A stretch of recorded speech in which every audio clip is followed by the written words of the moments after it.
SummerSlam 2025 is in the books and it's time for my review. It was a very interesting show, a lot of news to come out of this one, so let's jump straight into it. Opening match of night one was Jey Uso and Roman Reigns defeating Braun Breaker and Bronson Reed. I don't know, I felt like Braun Breaker and Reed could have used the victory more here. I felt like I mentioned in my predictions video that the Seth Rollins faction just wasn't doing it for me in terms of their presence on the overall show, their legitimacy, their credibility as a faction, so I felt like they could pick up the win. But I suppose they weren't going to hand Roman a loss in his first match back. Jey was the one to pick up the pinfall over Bronson Reed. It was a good match. It was a standard tag. I felt like we could have seen more from Breaker specifically. He's the kind of most exciting to me in this match in terms of what he can do and stuff. He was winding up for a really big spear at points, but we didn't really get to see that. We got to see just a mini spear, but hopefully we could see a big spear. Like a Roman versus Braun spear off at some point. But overall, it was a fairly bog standard tag match in my opinion. I think it was just to reintroduce Roman to things. Also to downplay that Heyman's faction is kind of on the downward slope to kind of set up further dissuade you that Seth Rollins will cash in later on. Overall, it was an okay match. I felt like the wrong team won in what I would envision WWE going forward, but kind of predictable that Roman's team would have win. Next, we have new women's tag team champions as Alexa Bliss and Charlotte Flair defeated Roxanne Perez and Raquel Rodriguez of the Judgment Day. It was interesting that they had two tag matches back to see another tag match later on the show. It was a very tag match heavy weighted event. But yeah, a decent tag match. All four ladies in this match are great workers. I feel like WWE probably went with the right decision, striking while the iron is hot between Charlotte and Alexa Bliss. I feel like this story will naturally lead to them facing off against each other somewhere down the road. So I feel like this was kind of gifted to them. They're like, you know what, let's make them tag champions. Judgment Day will probably win it back at one point. Another fairly bog standard tag match, but I predicted the right winners. I feel like it was the right winners. There was no really outside Judgment Day interference. I thought that might play into things, the kind of further dissension that they're trying to help each other but they end up costing each other, but that didn't happen. So I feel like them just losing in general is gonna fuel maybe Liv Morgan when she comes back, like, you lost my title and I wasn't here. But I feel like the right team won. Another good solid tag match, and I'm curious to see where they go with Bliss and Flair. I feel like they'll probably build all the way to Wrestlemania and have a match, maybe not even over a title, but right team won. Next, Sami Zayn defeated Karrion Kross in a match where I thought the stipulation was the loser has to admit the other person was right, but that didn't happen, so maybe that's gonna happen on like a Raw or something, or SmackDown. I don't know what to tell you. The wrong guy won in my opinion. The fans are just so behind Kross and they're just not giving him anything. He seems to constantly lose. I thought this arc was going to be Sami turning heel. I know they don't want to turn Sami. I just don't know where they're going to go with Kross from here, because he's lost, in my opinion, he's no credibility anymore, because you look at a guy, whether it's a heel or a babyface, and they're all, you have to listen to what I say, what you're doing the wrong thing. Well, the way I carry out myself is the right way to carry out things. You know, you need to turn heel, you need to cheat, you need to get forward in any storyline, or to win a world title, win any title, or that's the way you should carry yourself in this world. And then when he never wins, or he's never proven to be right, you're just like, whatever. Like, it just seems like a, I don't know, I hope the fans stay behind Kross, because I feel like if the WWE just don't do enough with him for a long period of time, eventually we might just, you know, fans are fickle, we'll just kind of forget about him, fade into the background. WWE will be like, oh my god, thank god they stopped shouting about him. But it was a fine match. Again, it was a standard TV match, I would say. It was nothing crazy pay-per-view worthy. I just feel like Kross, I don't know where you're going to go from here. I thought Kross should win. I don't think they're ever going to turn Sami Zayn heel again now, it seems. This storyline is surely wrapped up. Hopefully Kross moves on to something better, but the first two matches were good. I thought they were good, decent matches. This was the first one I felt like it kind of ended on a down note. Not for me. Next up, in a very good match, Tiffany Stratton defended her WWE Women's Championship against Jade Cargill, the 2025 Queen of the Ring. I predicted Tiffany would retain, and I was correct. I thought Naomi might cost Jade, but no, it was just a straight up clean win for Tiffany. I think this makes Tiffany look amazing. I've seen the record they had on the graphic at SummerSlam, that she's undefeated in 2025.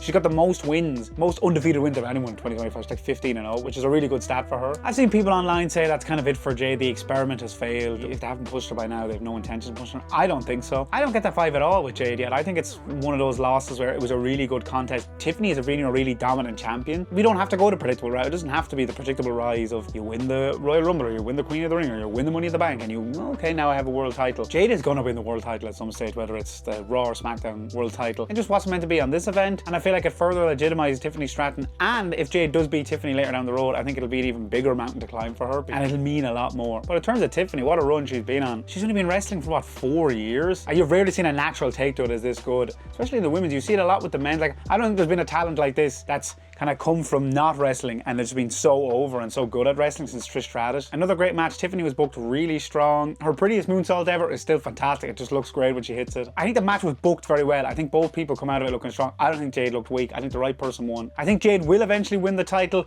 I don't think it'll go all the way with WrestleMania. I think it'll be like Survivor Series, Royal Rumble maybe. So I'm glad Tiffany won here. Next up, Drew McIntyre and Logan Paul defeated Randy Orton and Jelly Roll. I mean, what can you say? You gotta give it to Jelly Roll. He put on a good performance out there. You could tell he had done his homework. He had rehearsed. He had planned this out in his head. There was points in there where it looked like he was bucking sweat and he was booked. That frog splash he took from Logan Paul, you could see him tensing on the table, but he took it. And they did that whole angle of he's faked injured and getting out of there. I knew he would come back in. It was hard to tell if this guy was really just, oh, I'm sucking this up or not. But no, he didn't seem too bad. He got a good few moves in there. His choke slam looked really well. His black hole slam, I think they call it the black roll slam. As always, Orton, Drew and Paul put in a great showing. I feel like the right team won. I'm glad they didn't give Jelly Roll the pin over Drew or even Logan. I mean, whatever, it would have been okay. I predicted like he was going to pin Logan and that would have been way better than Drew, but you know, Logan is around a bit more. Drew didn't need another loss. His kind of wheels are spinning right now, so the right team won. I don't know why Drew didn't just get the pin. Whatever. Logan got the pin. It'd probably set up a Logan Paul Jelly Roll rematch at WrestleMania or something like that. But for a celebrity match, it was okay. Credit to Jelly Roll, he did well. He'll probably will have another match at some stage. All involved, this could have been a lot worse. Good match. And the main event of night 1, CM Punk defeated Gunther for the World Heavyweight Championship in a match that, look, let's face it, it was fantastic. We didn't expect anything else. Gunther's a great worker. Punk is one of the best workers ever. The two just laid into each other. I love the story of Punk trying to avoid the chop and Gunther just kept chopping, and you could see it really hurt CM Punk. So it wasn't even that wasn't selling. That was a man just fighting for his life. I love that story, him constantly blocking, but eventually Gunther wore him down, got the chop in. Punk blocking the sleeper, and then as we got to the ending of the match, that point where Gunther got busted open, a lot of blood, more blood than you're used to in modern WWE. That tells that story of Gunther. He's like a man that lives in a glass house. Like, he's so kind of foreboding and strong, but when you show him bleed and you present Gunther's own weaknesses, his own mortality to him, it's like it makes him crumble and stuff. That's what makes Gunther a really interesting character. He's not afraid to sell. It doesn't come across like this smarmy heel that's all talk, and then the second one bit of adversity comes his way, he kind of wiggles out of it. It's more like Gunther himself is actually shocked that somebody could make him bleed or somebody could make him hurt. So he's kind of reeling and kind of readjusting his game plan in that moment. I love that about Gunther. I like that they give both men time to go out there and just tell a nice story. And I love that Punk won clean. Nailed him with a GTS. 1, 2, 3. Awesome. Punk, your new World Heavyweight Champion. A lot of people are happy with that. Probably overdue for Punk back in the company so long without a world title. So it was cool to see. And look, let's face it, if you've been fans for a long time, it's nice to see Punk get a world title again because he's gone on this journey, etc, etc. He seems to have turned things around with how he behaves backstage and out of the ring, etc. It seems like everyone's happy with him in the company. It seems like he's turned around things personally and how he kind of views the world and views wrestling, and he's checked his ego at the door, so it was nice to see him win the world title. And then Seth Rollins comes out, he's on the crutches. It looks like he's kind of teasing like, I've got my eye on you, Punk, I'm gonna come back one day. And then this amazing shot, he turns around, he throws the crutches down. The injury was fake. I got fooled. Did you get fooled? I was completely convinced it was a real injury. I just felt like it had gone on too long and nothing had leaked. So I was like, no, there's no way in 2025 that would have leaked by now. But no, I was wrong. The injury was fake, or maybe not. It just wasn't as bad as they initially thought. Rollins comes out, cashes in the Money in the Bank. I love the initial flurry of Punk just kind of scrambling. You know, he's almost like just clawing at anything to try hold off the attack. But Rollins just beats him down with the case, beats him down, stop. Punk is your champ for 5 minutes. Rollins, your new world champion. He looks great with the belt. Am I happy with the cash in?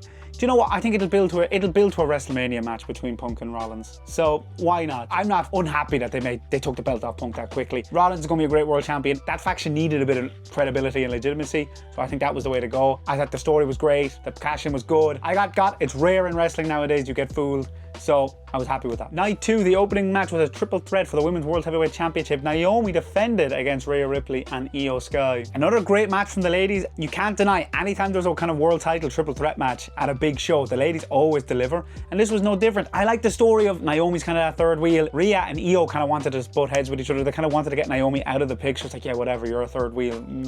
You cashed in, you're not a real champion. This is between us. And that led to them overlooking Naomi. And then she got the roll up on Rhea and got the win, which I predicted exactly is what would happen, which I think will further the Io and Rhea storyline, that, you know, Io wasn't pinned, Rhea was pinned. You've never pinned me, Rhea. They did it perfectly, in my opinion. And I think Naomi deserved to go on a further reign with the title. She might only hold it to the Australia show, Crown Jewel. I think that's in a few months. But do you know what? That's the better decision than just have her lose it like 2 weeks after she cashes in. That's boring. I hate when that happens. Give her 3-4 months. It doesn't need to go any much longer than that. But it's a nice, reward is the wrong word, but it's nice to kind of them recognize Naomi's hard work and turning her character around and going on the best run of her career. Another solid match. Not as good as the triple threat the ladies had at WrestleMania. That was probably the best match of that weekend. But still a great showing. Next was the TLC match where the Wyatt Six, and you'll have to bear with me here, I'm just going to read off the team names because I can't remember any of them. The Wyatt Six defended their titles against Andrade, Rey Fenix, DIY, Fraxium, the Motor City Machine Guns, and the Street Profits. You know what? There was a lot to live up to here. 25th anniversary of their first TLC match. The Dudleys were there, the Hardys were there. It'd be great if Edge and Christian could have been there, but obviously not because of AEW. I think they delivered. It was very hard to deliver a match to the quality of the older TLC matches because there's more people in it. There's just less breathing room. I think sometimes in ladder matches, less is actually more. But for a match with 12 people in it, I think they really put on a good showing. There was enough time where everyone could get a nice spot in and a nice individual spot where it wasn't too crowded. I love the bit where they had the 4 tables in each corner and everyone just put someone through them. I'd never seen that before. Just like, you know, your table spot, your table spot, your table spot, your table spot. I'd never seen that before. I thought that was cool. I felt bad for Joe Gacy. He missed his bump. The Street Profits kind of flipped him back over his head and he missed the ladder completely. But I think they made the right decision by going back and doing it again. Sometimes when they botch a move, just ignore it and move on. But I think the right call here, the crowd wanted it. They flipped them back over. I don't think it was anyone's fault. It was a complete accident and coincidence. And poor Candice LeRae, she got pushed off the ladder through another ladder. You don't often see the women take kind of bumps like that. So fair play to her. It was exactly what you'd expect in a TLC match. A car crash, ladders folded, tables folding, etc. But I feel like the right team won. The Wyatt Six should have retained here. I think it's too early to take the belts off them. I feel like they should give them custom belts. Give them like a Fiend-esque kind of horror-infested belts or something. It just looks weird with a kind of black leather normal belts on them. But I think, yeah, the Wyatt Six story's not done there. The SmackDown Tag Division is awesome at the moment. They've got a lot of good teams, a lot of credible contenders. And I really want to see where they go with the Wyatt Six as champions. I feel like there's avenues that you can explore there that are really interesting. Oh, there was also a cool moment. I think it was Nathan Frazier was hanging from the belt and it looked like they were going to do that Edge spot. Or no, it was Tommaso Ciampa was hanging from the belt and Frazier was going to spear him, but they didn't do it. Really cool upper body strength from Ciampa to just hold himself up there. They teased it and they didn't do it. And you know what? It's probably better. It's almost like it was an homage, but they didn't completely rip it off. Really good TLC match. It was in danger of being overbooked and completely kind of being underwhelming and not delivering, but I feel like they delivered. Sorry about that quick change of scenery. Next up was the Women's Intercontinental Championship in a no disqualification match. Becky Lynch defended her Intercontinental Championship against Lyra Valkyria. Becky actually came out to a new theme. I don't like it, it's crap, but that's probably what she was going for. She's a heel now, it makes sense. She doesn't want people to chant along. Becky's song is very chantable, it's very iconic, it's very memorable. So I feel like changing themes is a good idea. This was a great match. This was easily their best match so far. They really got stuck into it. They really used the weapons, they really used the kind of surroundings to their advantage. Kendo sticks, crowbars, cable ties, fire extinguishers. The stipulation here was that Lyra can't challenge now for the title if she loses, and she did lose, so she can't challenge as long as Becky's champion, and Bayley cost her that, so that seems like the natural feud where we're going to go with that. It's going to be Bayley and Lyra. Lyra's going to be angry that Bayley cost her, even if it was inadvertent. It was one of the better matches on the whole weekend, I would say. I'm trying to think who Becky's next opponent would be. A single star that's going to go after the IC belt. Bianca Belair. Could Rhea and Io maybe in the meantime until we kind of get back to their world title ambitions. I don't know, that'd be interesting to see. And obviously Lyra and Bayley, is that going to just be a blood feud? Probably not a belt involved. It was a good match. I thought Becky was going to win. She did win. Is it the right decision? I think Lyra's going to have her chance again one day, whether it's a world title or back in the IC title picture. So I feel like Lyra's not finished there at all. It seems like WWE are very high on her and she's very popular. No harm done, I think, in Becky winning here. Especially she was protected because Bayley cost her. So yeah, great match. Next, in a steel cage match, Solo Sikoa defended his US title against Jacob Fatu. What can you say? Look, steel cage matches, I said in my predictions, they're never amazing. I just feel like they're more restrictive than creatively kind of inspiring. It's not like, I think Hell in a Cell has way more options in terms of you can actually go outside there and you can get on top of it, etc. I feel like steel cages, they just resort to throwing each other back and forth into the cage. And the whole purpose of a steel cage match was to keep people out, but the inevitable happened. The MFTs ended up coming out, a few of them got pulled into the ring. I feel like the ending was a bit flat. Like it just felt like Solo was scrambling to get out and then Jacob had him, and then Tala Tonga just closed the cage door in Jacob's head and then Solo just kind of plopped out. Like it just didn't have that oomph of like, oh, it was just like a slow, oh, he won. So whatever. I predicted Fatu would hit the moonsault off the cage. He didn't do it in the match, but after the match he got his heat back into the backflip. Jimmy came out to make a save at one point. It's clear they're going bloodline, civil war at War Games. It'll be what, Jacob and Jimmy, that's 2, against the other 4. Is it going to be Jacob, Jimmy and Roman and Jay? I don't know, I feel like Roman and Jay have got bigger fish to fry there, but I do like that kind of blood war, civil war storyline storyline. Jacob is great and Solo is great. They're really interesting. I like the dynamic between them, and I feel like we can add more. It just feels like the storyline it's like at 50% right now. I feel like they need to inject more uniqueness into it. It shouldn't just be, I'm better than you, come back to the family, here's a new family member. Okay match, but disappointing overall, I would say, for a steel cage match. In your penultimate match, we had Dominic Mysterio retaining his Intercontinental Championship against AJ Styles, and this match delivered. I love that there was no interference from any Judgment Day. It was just a straight up wrestling match. Dominic proved he could hang with one of the best wrestlers ever. I loved AJ's Eddie inspired gear. It's an interesting storyline of like, because Eddie isn't actually related to Dom at all, but you know, in storyline he's his pappy, he's his daddy, so it's this weird mind games in storyline that works, and it's a nice homage obviously to a great wrestler. AJ Styles versus Eddie would have been a cool match. But yeah, the two men put on a great showing. Dom, how he won in the end, you know, he did that Eddie Guerrero style, he loosened the boot, he got out of the Craft Crusher, he managed to pin AJ Styles. I think that does a lot for the legitimacy of Dominic Mysterio.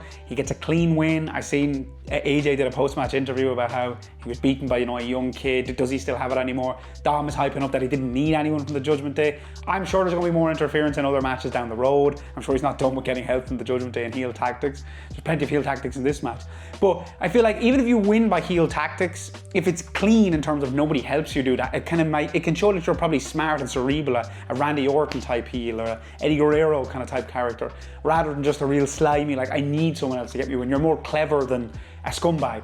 So I was happy here. Who knows where Dom's going to go? I feel like there will be a rematch at Clash in Paris. AJ will probably pick up the win there. He'll probably pick up the title because it's so popular in Europe. But I feel like the right guy definitely won here and it was a great match. And in your main event, in a street fight, Cody Rhodes defeated John Cena to win the WWE Undisputed Championship. And what can you say, guys? This was probably John Cena's best match since AJ Styles at SummerSlam 2016 or the Royal Rumble 2017 even. This was what the WrestleMania match should be. The street fight parameters allowed them to kind of brawl outside the ring, use weapons, cover over some cracks that the maybe wrestling a part of the match couldn't fill up. Cena working as a face, he came out to the full Tron, he's got the energy back. That allowed him to, he could pick it up a bit. He had a bit more speed in him, which even though Cena's older, the speed I think just helps. It just adds more energy and freneticness to his matches. I love the callback to Royal Rumble 2007 with the rope, the Umaga choke spot around the neck.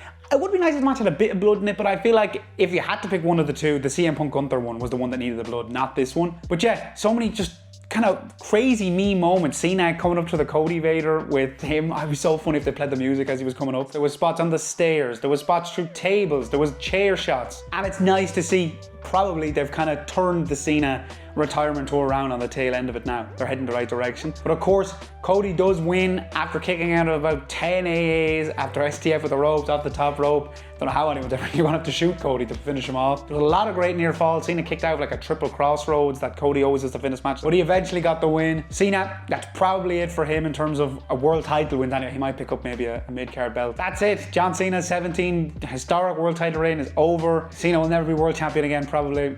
Kind of sad to see him go, but it had to happen at one stage. And Cody was the right guy. No heel turn from Cody. Don't know where they're going to go with that. A fantastic match. Cody gave Cena his moment at the end. You know, he kind of went up the ramp, let Cena kind of bask in the glory of, you know, I'm finally a face, you can cheer me. And then, I'm sure you've all seen the headlines, Brock Lesnar made his return. He confronted Cena. He took him out, so I'm sure they're setting up to a Brock Cena match at maybe Survivor Series or maybe Cena's retirement match. Look, this was really, really, really shocking. I thought The Rock might show up maybe, I don't know, to tie up the kind of Cena storyline of him turning back to a face, but that didn't happen. And I just thought Brock was done in WWE. I'm sure you're aware he was tied up in the Janelle Grant lawsuit with Vince McMahon. He was named as one of the men that was involved in the texting and the back and forth and the trafficking, but Lesnar was never taken to trial. He was never proven guilty of anything, etc. So legally what WWE has done is fine.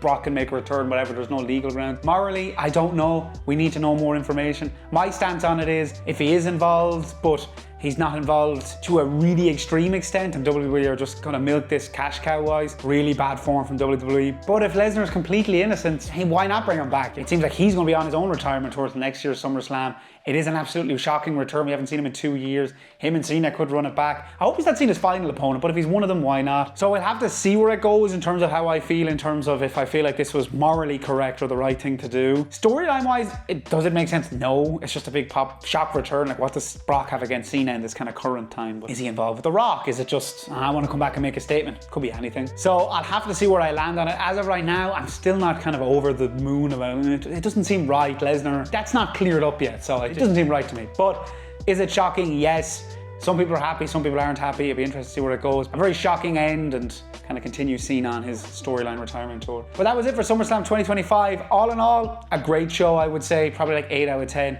Way more good than bad, and some great over the good. A lot of good stuff worth checking out. What did you think? What was your favourite match? If I had to say my favourite match of the weekend, probably Cena Cody. I feel like the women's match, Rhea and Lyra. The TLC match was great. Punk and Gunther was great. So a lot of good stuff. I'm curious now, what's their next show? I think Clash in Paris is the next show, so I'll be curious to see where that build goes. Obviously we have a SmackDown in Dublin in between now and then, so that'll be interesting. I don't have tickets for it. Will I get tickets in between now and then? I don't know, we'll see. If we can find one that people aren't going to skin me alive on price. That was SummerSlam. Let me know what you think in the comments below. As always, thanks for watching. Like and subscribe, it helps me out. And I'll see you in the next one.